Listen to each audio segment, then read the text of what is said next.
Hello and welcome back to another We Ourselves video. And today I want to talk about my favorite movie again, Sinners. And this time it's this idea that what people are pulling from the movie is that the blues is empowering and healing, and it's a movie about triumph. And I just want to talk about that today.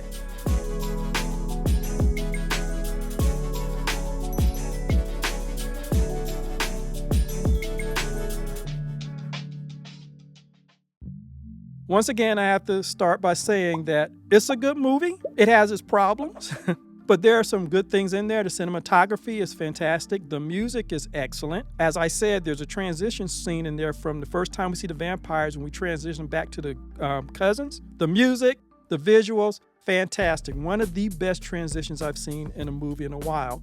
The montage scene, the music scene where they flip through the different eras of music, and it shows not only the performers but the people who enjoy the music, and the way they mix the score and all those different types of musics and genres into one. Fantastic, great editing, great camera work. There are a lot of good things in there. There is some good acting in the movie, okay? I'm not one of those who totally hate on Sinners. There are some really good things about it. But I do have to say this, I feel like there's too much pseudo-intellectualism going on. We're putting too much in there. There's a lot of us who are bringing stuff in the movie that's not there, and we're just saying straight out that Ryan Coogler meant this and Ryan Coogler meant that, when Ryan Coogler himself has not come out and said that. And I think we're going to make the same mistake with him that we made with Jordan Peele and Jordan Peele made with himself. And I'm going to do a separate video talking about the mistake that he made.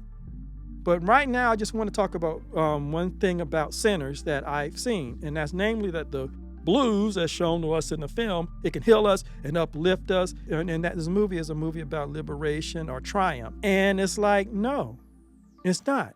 And in the movie, the blues does not heal. It brings trouble, okay? But more importantly, what I want to say is that in the movie, blues is a medication. Yes, it's free expression, but it's also used as a medication. It's also used to bear us up under the suffering that we are enduring. It doesn't heal us of the suffering. It brings us some relief. But the real problem is our economic situation. And it was so bad that we couldn't even, in the movie, we couldn't even support the juke joint. That is the real disease. The economic system, the capitalist system as it was portrayed, and as it's been used against us instead of for us, that was the problem, and there needed to be changes. The real cure is changing the system, making the system more equitable. But the blues as presented was just a medication to ease our passage through it, to give us some relief, to give us a respite from it so that we can let our hair down, be free, dance until we funky like they said in the movie, until we stank. I think that's what he said. Do all that stuff for that brief window of time before we go back to the fields to pick cotton and do whatever else we were doing. So no, in the movie, blues was not liberating us. Notice that it wasn't used to liberate us. It was used as a medication. And you had that haunting story that Delta Slim told where they used blues in a capitalistic way. They monetized their skills and they went and performed for white audiences, and they made a lot of money. Straight up capitalism. What we're told to do today, monetize your knowledge, monetize your skill set. That's what they went and did. They made a lot of money, but look at what happened. The one guy who wanted to take that money and go and build a church and help his community, he was lynched. They took the money from him, lied on why he had the money, and then lynched him. And Delta Slim, the lesson he got, and they strung his body up at the train station because he was trying to get on the train and go out west. Delta Slim's lesson from that was not that the blues healed him. His lesson was to spend his money on alcohol and play his blues quietly and not try to do anything big with it. He even said that the guy made the mistake of getting all his money and thinking that he was going to go somewhere with it. So no, the blues did not heal.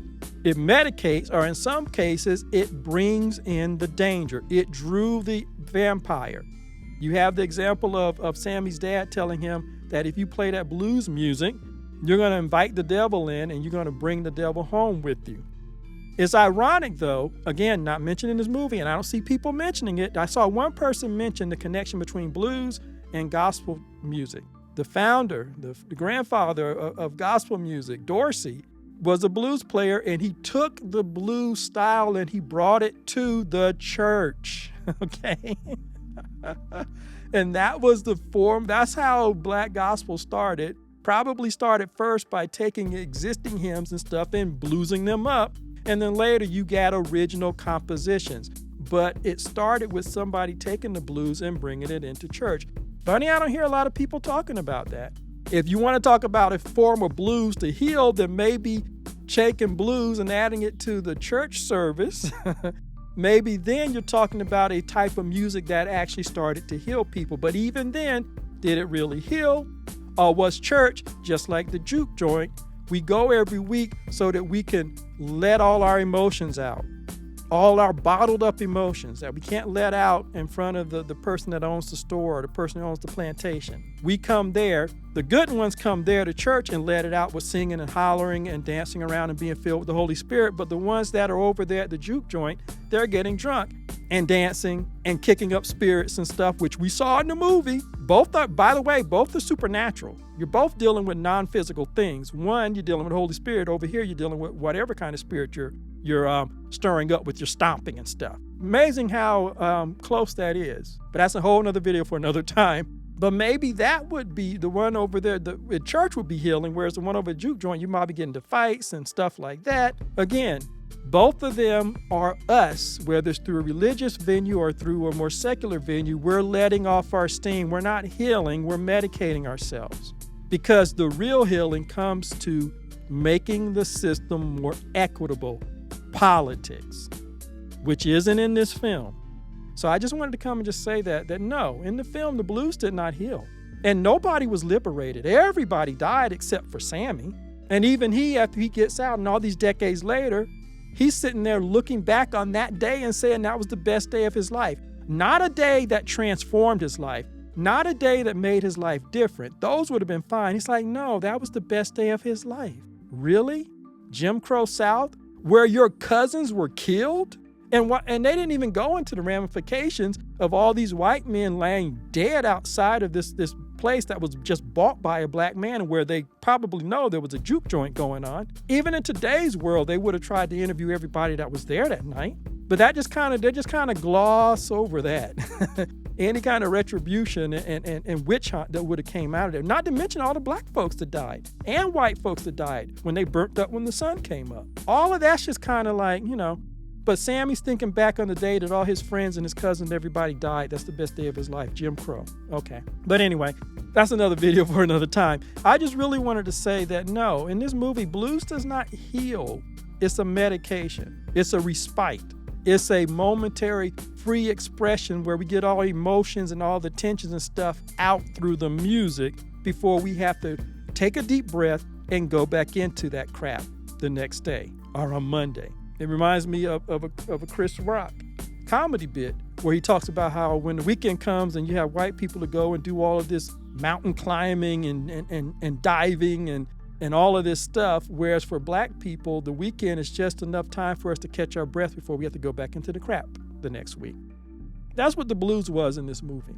And that's what a lot of our music and a lot of our free expression is. That's what it is today. It's us taking a breath before we have to go back into the rat race, the capitalistic rat race.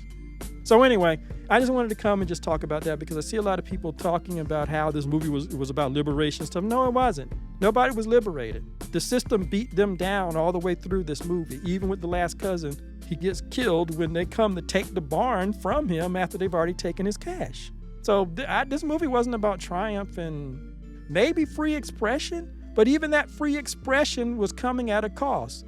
It wasn't supportable, which led to the plot point of them having to go and invite the white vampires in by way of accepting their money to support their free expression. So anyway, I just wanted to mention that today. As always, like, subscribe, and share, and I will see you in the next video.